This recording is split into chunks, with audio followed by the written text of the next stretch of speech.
Africa and South Africa, it belongs to the Bantu people. It belongs to the Ngunis. The land must go back to the chiefs. Land must be expropriated without compensation. Go after a white man. We require no permission. Revolution demands that at some point there must be killing. Kill the poor, the farmer. Shoot to kill. Kamaza. Kill the poor, the farmer. A man and his wife branded with hot irons and left to die. A husband killed in front of his wife and children. Fingernails pulled, kneecaps drilled. An elderly woman raped. Another with half her face blown off from a shotgun. Countless stories of rape, torture and murder. These attacks seem to share a common thread: revenge. Uncle Trump has one shot, one opportunity to stop the death of America. One moment with the freedom of vengeance, but with DC writ, yo. Vivek's palms are sweaty, his next big job gets heavy. There's curry on his sweater already, mom's tandoori. He's nervous, but DOD is getting order ready to drop bombs, cause he gon' got the fat with Eddie. He goes down, DC crowd cries so loud. He opens his mouth, the words you find just come out. They choking now, we the people joking now. The clock's run out, time's up, over, back. Snap back, DOGE, Lord, they spin gravity. Oprah, bureaucracy, choke, he's so ready. Don't boast, make it look easy. No, he works at it, he knows, he'll push him in the... Gotta keep him alive. Stand together. Stop World War III. Make America great again. Welcome, freedom-loving patriots, to the MAGA Kingdom Report. I'm here with my co-host, Dr. Richard Panzer. Frank Scavo is off on assignment. Recently, the world saw the meeting of President Trump with the President of South Africa at the White House, and in a shocking show of events, exposed a horrible reality. The fact that South Africa is a nation grappling with a turbulent political climate and the alarming, often underreported crisis of violence against white farmers. Richard, take it away. Anastasia, according to Reuters, there's no problem, all right? So we don't even need to do the show because according to Reuters, here I have a story here. Trump confronts South Africa's Ramaphosa with false claims of white genocide, and here are the 5 key points, just so that you know what you're supposed to believe. Trump baselessly alleges mass killings of white South Africans. That's the story, according to Reuters. Trump is lying. So, I mean, why should we even talk about this issue? Because we know that, according to Reuters, Trump doesn't know anything, and these are baseless accusations. So why do we need to do the show? Well, it seems that what Trump should have said was that there was no murders going on right now currently in South Africa. Maybe the media would have did their job and went with the opposite, because that's what they seem to do. Now, the reality is this. Right. When apartheid ended, and we're going to delve deep into this, there were certain things that happened. Right. And really, in analyzing the last 30 years, it seems, in my humble opinion, a very Marxist playbook type of divisiveness that we've recently kind of also encountered in our country. But I think for the folks to really understand this, there's a couple of things that they need to look at first. We need to look at first, which is number one, why was the South African president there at the White House? Right. Number two, President Trump was really ready with those videos. Those horrendous videos. You cannot argue with facts when they're shown in your faces. And guess what? The entire world saw all those white crosses representing the burials of the murders of the white farmers. So you cannot take that back, as much as our media wants to say it's not true. Yeah, I mean, I think the basic argument of Reuters and the many other, legacy media outlets is there's so much black on black crime and murders. By comparison, the murder of white farmers is a smaller number. Those are two real issues, right? But it doesn't negate the fact that there are white farmers who will be showing. Yeah, and I've never heard of a sliding scale for evil. It's either evil or it's not evil. Right. So if it's more, one is more evil than the other, guess what? It's all evil. But let the folks decide. Okay. Let's get into it. All right, let's get into it. We have a video by Victor Davis Hanson, and he gives a great overview of the situation. Let's take a look. We've had another quote-unquote ambush on the White House. That was not an ambush. Mr. Cyril Ramaphosa, the president of South Africa, wanted that meeting with Donald Trump. He requested it. Why did he want to meet Trump? He wanted to meet Trump because he had a free trade agreement with the United States with no tariffs. And he was running a $9 billion surplus. And in addition to that, he was getting $500 million in foreign aid from the United States. His ambassador had just been expelled by Marco Rubio because he made a video and said Donald Trump was a white supremacist, and then said that he was part of a white victimhood movement. This is the ambassador. This is not the South Africa with such promise 30 years ago. This is not Nelson Mandela. This is a racialist state, and it's one of the most anti-Western and anti-American. Right, look, I think you and I, many of our listeners, they know about Nelson Mandela, the struggle to end apartheid. I think most of us agreed with the fight against apartheid. We believed that it was wrong. And I believe it's in 1994, was it? They ended the apartheid system, and they made a multiracial nation, which initially was led by Nelson Mandela himself. Now, Nelson Mandela is a very interesting guy because he was the ANC was a Marxist party, it was, but Nelson Mandela, whose father was a Christian pastor, wanted to make a multiracial society. I believe he did. And I think as long as he was the leader, it seems that at least at certain levels, I think things were maybe going in a good direction. I'm not looking at all the details. But after Nelson Mandela passed away and was replaced, things have changed. And I think that's what people need to wrap their head around. This is not the South Africa, the same country that Nelson Mandela led. And you're right, because in 1994, Nelson Mandela was the first president, and he served till 1999, which provided a good platform. And you got to remember, there was a lot of transitioning going on there, because apartheid was a form of slavery. Okay, anytime, let's not kid ourselves. I don't care what color you are. When you have a group of people running another group of people, I think what has happened since then, how much more do you have to pay? You know what I'm saying? So if you make the white people the devil, how much more do they have to take to live there in a symbiotic relationship? Are the people living in a symbiotic relationship?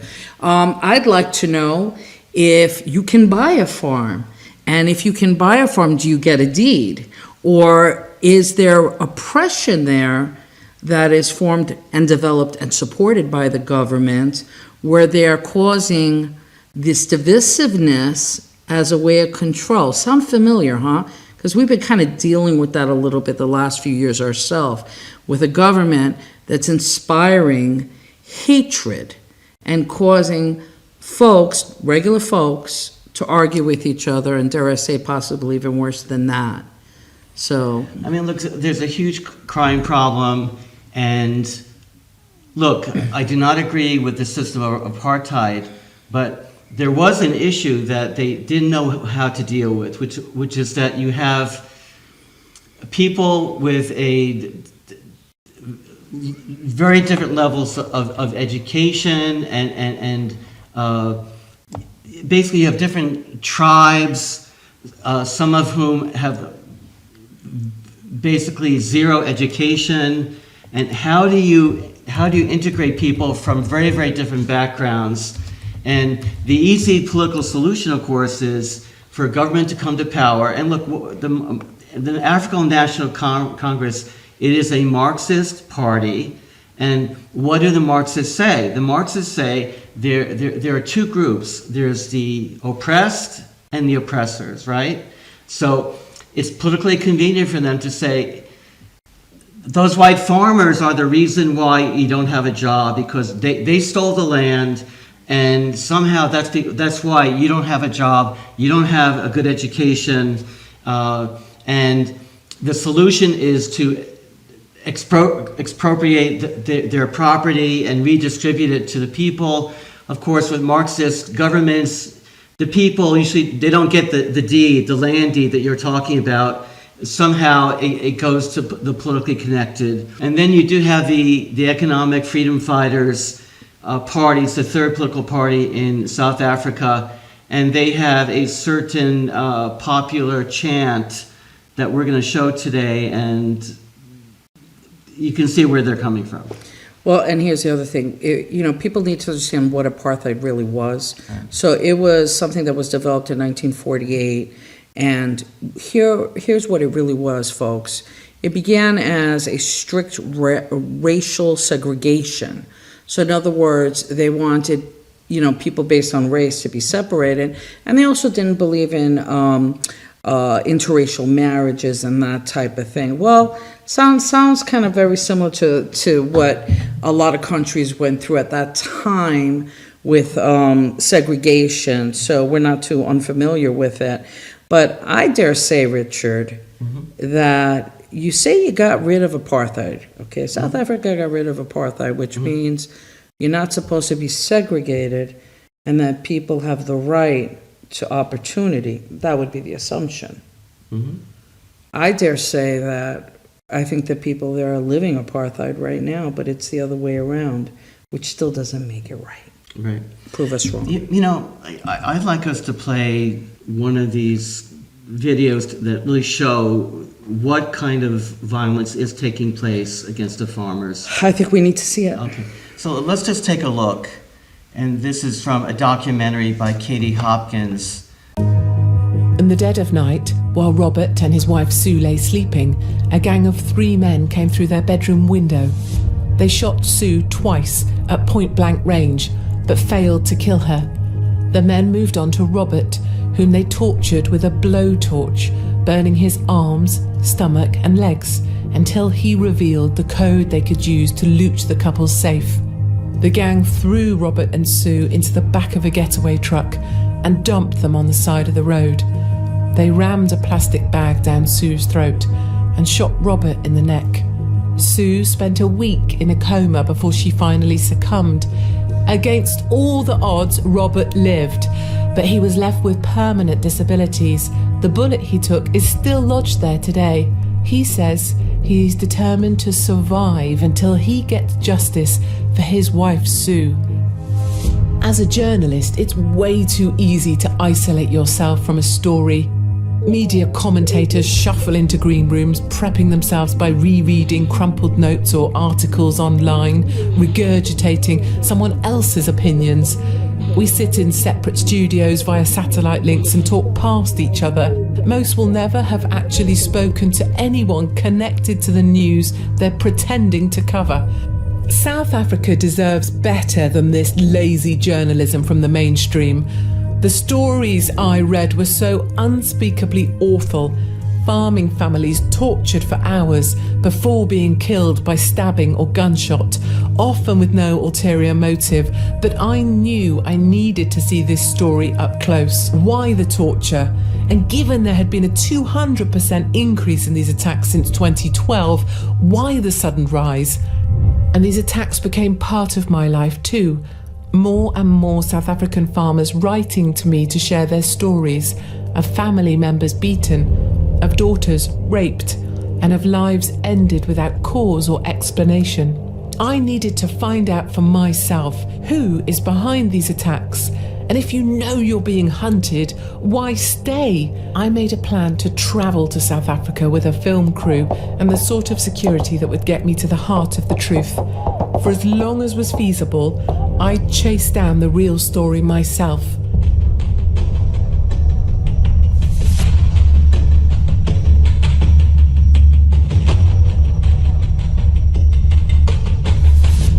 It was my first day in South Africa, and I was talking to Ernst Roets, and a succession of experts on farm murder statistics. So in the last year, there were about roughly 84 farm murders.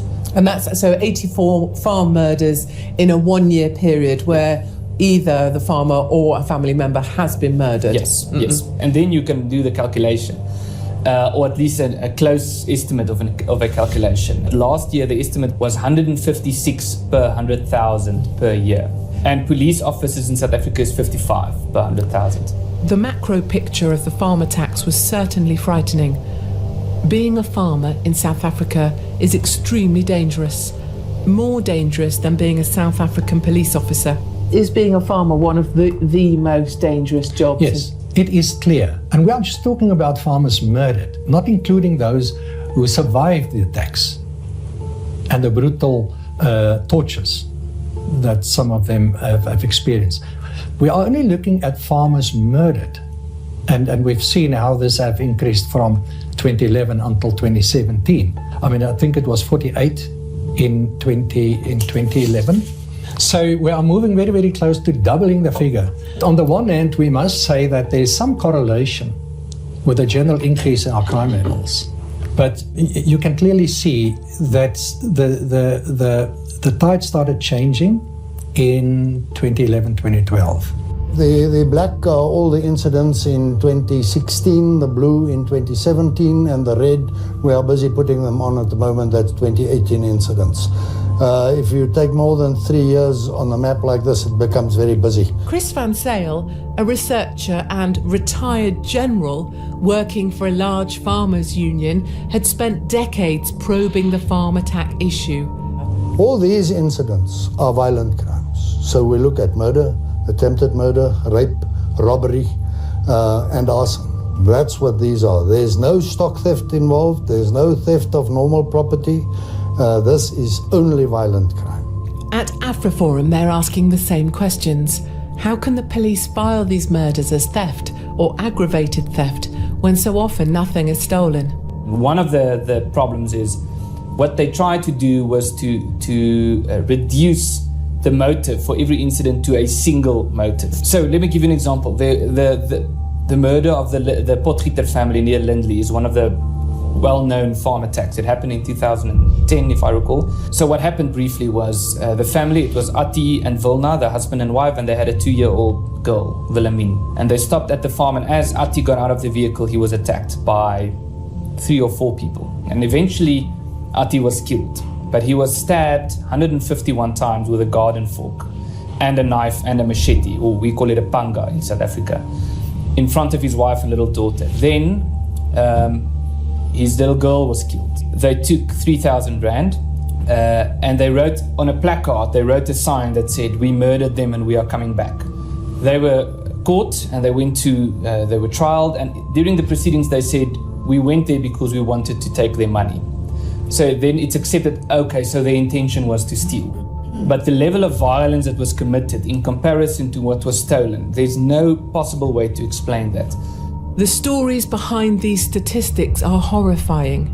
Regular people like my mum or dad, calmly recounting their gruesome ordeals at the hands of black gangs, a man and his wife branded with hot irons and left to die, a husband killed in front of his wife and children, fingernails pulled, kneecaps drilled, an elderly woman raped, another with half her face blown off from a shotgun. Countless stories of rape, torture and murder. These attacks seem to share a common thread: revenge. That was when my father was already declared dead and what. I saw the blood there. He came loose somehow. On Sunday after church, Bernard Botha came home to start a braai, a South African barbecue. What he couldn't know, is that a group of men had come to his house to kill his family. They threw me between these 2 cars. So there's 2 cars, yeah. And they just threw me, yeah. And okay, before I hit the ground, they started hitting me and said, today we're going to kill you, you fucking white bastard. So they threw me there. I fell in my father's blood. I just saw my father's blood and ammunition of the guns that they took out of the safe. You were lying in your father's blood? Yeah. You knew? They did something to my father. I thought he was already dead. Bernard then had a horrible realization. He could hear the car with his wife and children pulling into the drive. So my oldest son, they always have a game to check who's first at the front door. So he got out and he ran to the front door to be there first. My wife opened the garage door and they grabbed her. And when they grabbed her, he was running that way, and one of them got out and took a shot into the wall there. They just shot at him? Yeah. After the attackers had left, leaving in a rush and sparing Bernard, his wife and their children after being spooked by shouting from the neighbours, Bernard went to aid his father. I found my father's blood. So, I mean, this is pretty hard stuff to watch and to listen to. For me, the interesting issue is it's not just that they're poor, they don't have food, and they're coming to steal so they can feed their family. No, this is about killing and getting revenge against people that These you are hate crimes. These are hate crimes. The people need to know the truth. This should not be happening anywhere in the world. We need to help these people. And if you can, as a government, be able to control these things, I mean, that's the million-dollar question. You have someone who's been in office now for 26 years and has moved that over to window to normalcy of what they consider to be right for the natives. Right. And the reality is that they will take your land, they will kill you, they will take your land, you get nothing for it. Right. And your grandfathers, your grandparents could have, started that farm. We don't know. And we need to help these people. How do you develop a society where there is peaceful trade and education and hiring people of different races and get along with each other? And what is missing, in my opinion, is a society based on the teaching of Jesus Christ. Because in that context, you would have people getting to know each other and working together and trusting each other, building trust. But the government won't want that, because then they can't control the people. Okay, but the people vote for the government. The people, look, I agree with you, but the people vote for the government. And why do they vote for the government? The government's making promises, and the government is saying it's their fault. So it's a really bad situation, and I don't see an easy solution. Well, Richard, I'm going to tell you I see an easy solution. And I'm just looking at the latest statistics in South Africa. Yeah. And this came out on March 20th. So these are the latest statistics of what's going on with the murders of the white farmers. All right. So compared to 2024, there were 188 farm attacks and 34 farm murders were recorded over that year. So already in January, from January 1st to January 16th, there have been a total of 16 farm attacks and 3 murders, which alarmingly 9 of the attacks occurred just in the latter half of the previous week. So from that point, so they're about to break records, it seems, this year. It's not getting better, it's only getting worse. My feeling is that President Trump has brought light to this issue. The media is trying really hard to call him a liar and to say that he ambushed this president. But the videos speak volumes, the statistics speaks volumes. And I think the only way we could resolve this is to give asylum to these farmers who want to save their families and to legally come here, an opportunity to come here and work as farmers. We love our farms. We're trying to support our agriculture. This would be a great resolve for them to start over again, faith over fear. And you know what? If you take away the people that you hate, maybe the people who are left will have to take a good look at each other and say, now how do we run the government and who really is the devil? And maybe they can be reborn somehow, is my hope. Well, look, I mean, this is not the first time this has happened in Africa. You have the nation of Rhodesia. There was an independence movement led by Robert Mugabe, who took power became the leader of, became Zimbabwe, the nation of Zimbabwe. And he actually had a land confiscation program as well. And we actually have an interview that we'll be sharing later with Philip Rogers, who was actually born in Zimbabwe, and he could tell us what happened there. There was mass starvation. I'll just put it that way. There was mass starvation. They took the land from the white farmers who had a lot of expertise. They used to feed their whole nation, export roses and other products to Europe. And over a period of years, the land was given to people who were politically connected, not necessarily people who really had any skill or interest in farming. And there was mass starvation in that country. And the farmers were invited to another country named Zambia, who said, we'll give you some land, you'll have to till the soil and start from scratch. Then later, Zimbabwe asked them to come back. This is what they had planned for America. We have the racial riots of 2020 and the racial narrative that, you know, white privilege, white devils, the same type of language towards people of European ancestry here in the United States. And this is what, had Donald Trump not been elected, I think this would be where we would be heading here in America. I think he also knows that exactly is the case. And he is seeing a bird's eye perspective of South Africa as what could have happened. Yeah. So I think he had no choice but to get involved. So let's see what we have, Richard. Okay, well, this is from DW, the 77% show. It's a German public broadcast service. Let's take a look. This week on the 77% Street Debate. The minority in our country, obviously being the white people, are feeding us. Africa and South Africa, it belongs to the Bantu people. It belongs to the Ngunis. The land must go back to the chiefs. Land must be expropriated without compensation. I am a farmer. I've been doing that for 5 years commercially, and I operate on leased land for 5 years. So for me, this is the process that it might not fix everything, but it will get me into the playing field. Yeah. If there is today a blanket expropriation happening, they will still not give you the land. If the ANC was in any way serious about giving black people land, I have no problem. They should give black people land. The government doesn't trust black people with land in this country. And that's evidenced by the millions of title deeds that are held in backlogs.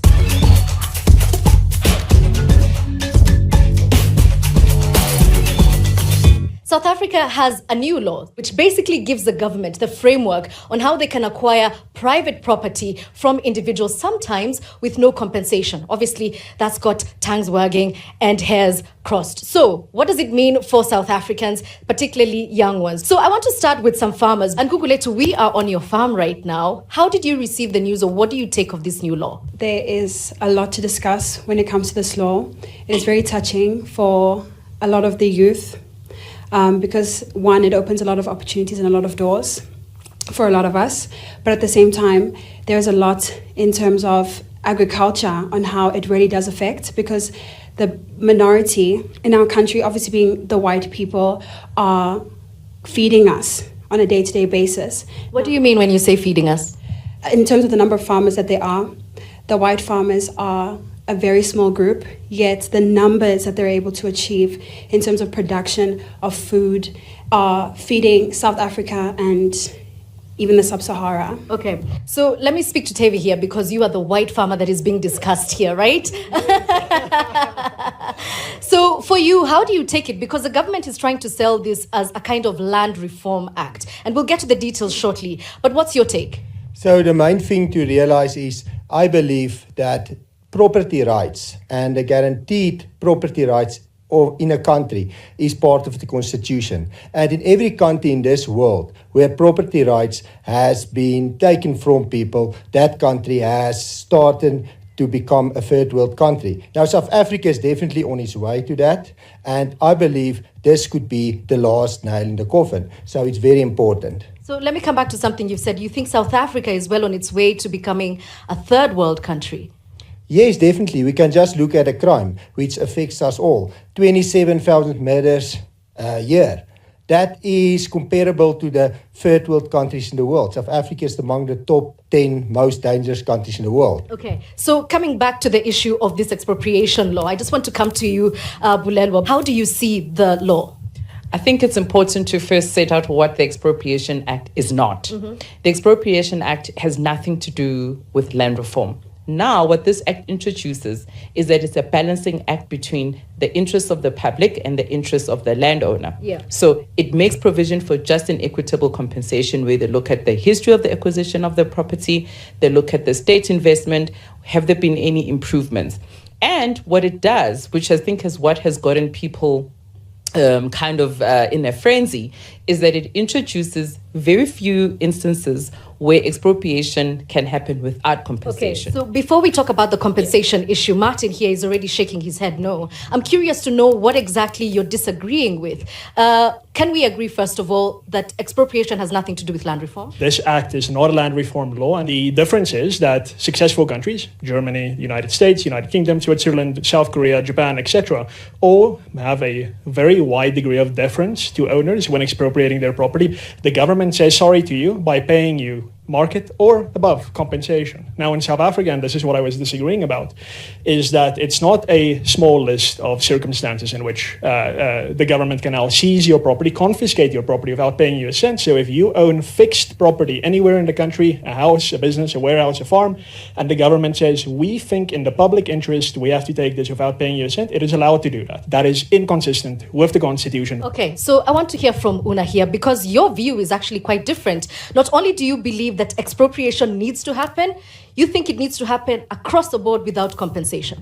Exactly, that's correct. Because when you trace the history of South Africa, when you look at the situation of South Africa, my good sir was speaking about crime here. Crime is a result of poverty, and poverty was engineered in South Africa and Africa as a whole. What happened is that in 1652, when the settler arrived here, from that period up until the period of 1910, the land of our people was taken away on grounds that, no, this land is not used. The other one, they said, no, this land is not being used for anything. So they actually expropriated it without compensation. And actually, when they expropriated it, they were using violence. Okay, that was the nature of colonialism. And then our people ended up in a situation whereby they were forced now to go and work. That land, what it did, 67% of the population of South Africa was allocated to only 7% of the land of South Africa. Let me just bring our global audience into perspective here. The Native Lands Act is what basically was aligned with apartheid. Black and people of color could not own land. And so before we go on so deep into history, you've taken us back to the 17th century. Yes. In that case, shouldn't everybody leave the property to the Khoisan, who are thought to be the native occupants of South Africa? No, actually, Africa and South Africa, it belongs to the Bantu people. It belongs to the Ngunis. So it belongs to the people of Africa. What about Tevi here? We are not saying it doesn't belong here. Now that we are living together here, our perspective is that the land must go back to the chiefs, the traditional leaders, and the state. We are unapologetic about this. Land must be expropriated without compensation, because this thing of wasting taxpayers' money, buying land that has been stolen. Now, this is 400 years, right? And you have different cultures. You have my understanding is that the African tribal culture, they were not farmers in the same way of, tilling the soil and creating, intensive farming was not their practice. It was a different culture. So you have centuries of investment in the land. It's not just the dirt that you're standing on. You have people who, over many, many generations, have invested their sweat and toil to develop it into a farm that can feed a lot of people. So I think, you're 100% right on that, but I think what we call what he just said is more of retribution. So I just see it as a complete downward spiral. I don't see any benefits of it because even if you got that land, now you're paying for that land, chances are you weren't trained to know how to handle that land. So it is, to me, it creates a war of classes in a lot of ways, and it just so happens that they're using race to propel it. But I think there's no doubt it's government against man, and it's all about slavery. Okay, I think to build on what you're saying, let's take a look at a video, an interview with a resident of South Africa, and he has a lot to say about stages of genocide, okay? I mean, let's just get into it. I think it's really worth watching. Here in South Africa, white people are the minority, only making up 7.3% of the population. Donald Trump recently said this. It's a genocide that's taking place that you people don't want to write about. After that, the president of South Africa, as well as the United States legacy media, has been denying these claims. There was Afrikaner farmer genocide. I can bet you these three gentlemen would not be here. Liar! I traveled across the world to hear for myself the untold stories of Afrikaners and white farmers in South Africa. Trump is not misled At all. He's speaking the truth about South Africa. They can deny it as much as they want to deny it. That they've now become cowards. So in this video, we are going to understand what it is like to be white in South Africa, and let's understand what they are calling the reverse apartheid. But what's happening here is worse than apartheid. It's a disgrace. There's been robberies at our house. I've been attacked. My own father nearly died under a farm attack. They don't want to acknowledge that all these things are happening because then they have to take responsibility. I need to take him to hospital with 25 stitches in my head. Well, the United States just opened up a refugee program for Afrikaners, and 70,000 people have already expressed interest. And since 1985, 600 to 800,000 people have left. So we have one law on this farm. Do unto others that you would like to be done to yourself. There's a lot of racial laws in South Africa against white people. Black economic empowerment. They added a few B's to it as well. But we have about 800,000 white people that are at the moment has got no work. There's also this false narrative that if you don't like the government now, it means you want apartheid back. Very important to get the people's dignity back. They want to have land reform without compensation. At the end of the day, it's not a Trump that's going to help us.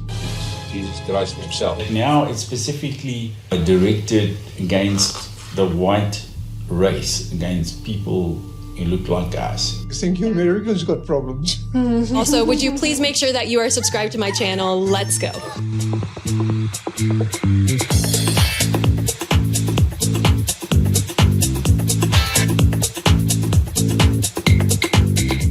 Yeah, KFC. So you probably don't really come out like this much.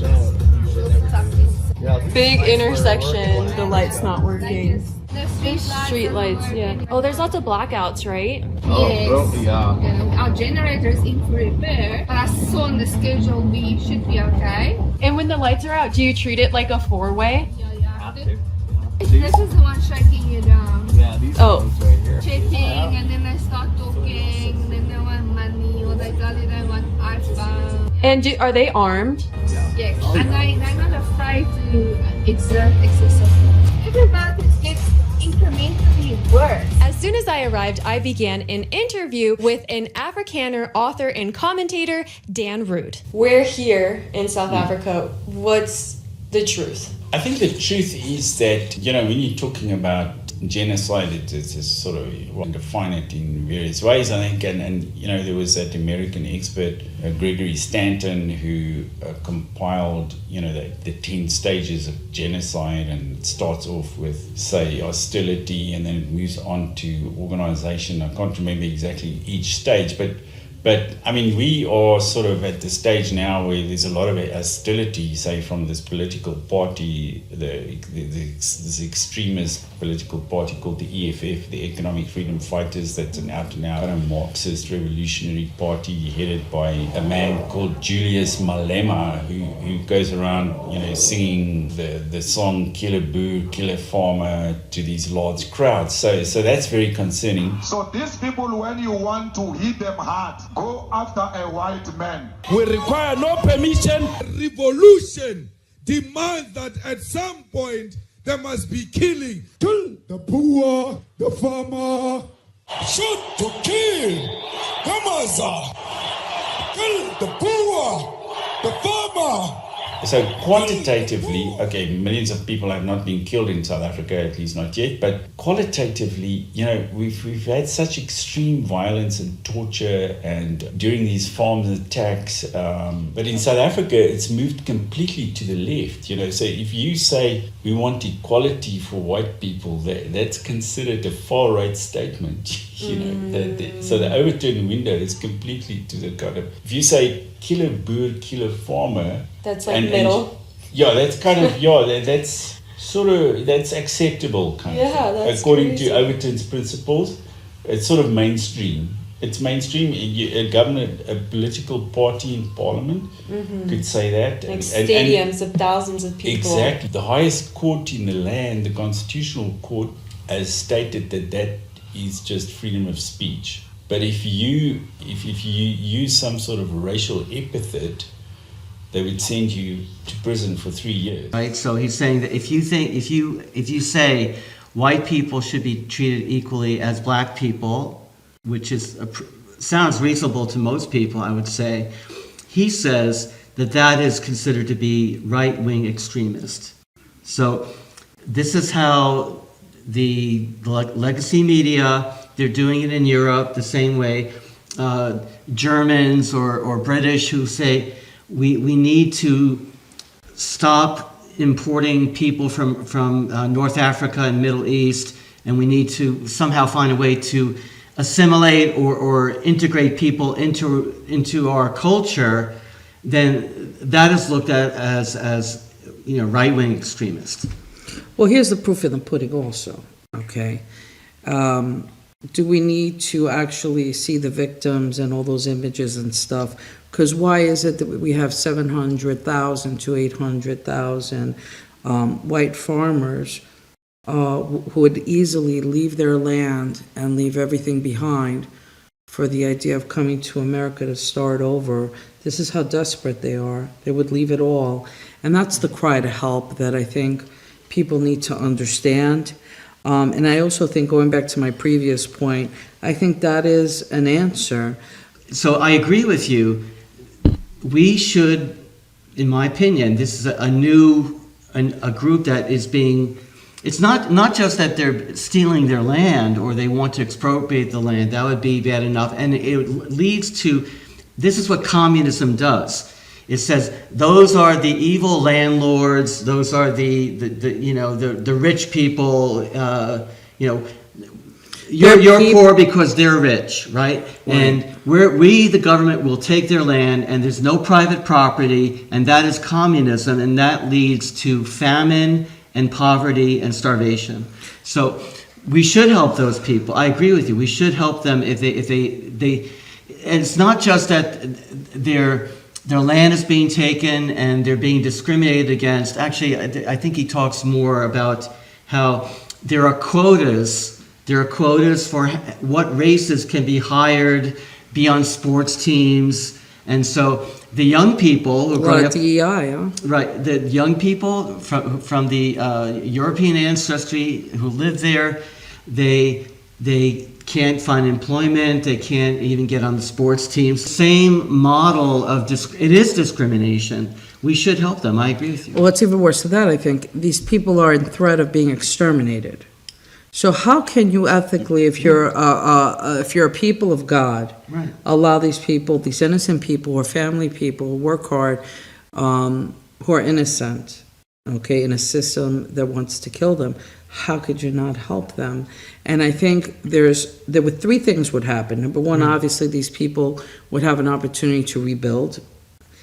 Number two, I think the country that did this damage would have to face a hard reality, okay? Because now they're going to have to try to demonize, because that's how Marxism works. They would have to demonize someone else. No. Or maybe the people who live there will wake up and say, wait a second, this is not the way it was supposed to be, dare to dream.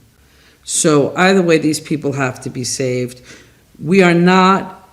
America will not go in and remove or try to control the governance of another country. We don't do that. We're not that regime. We do not support that. No, But no. the people should be saved. I agree.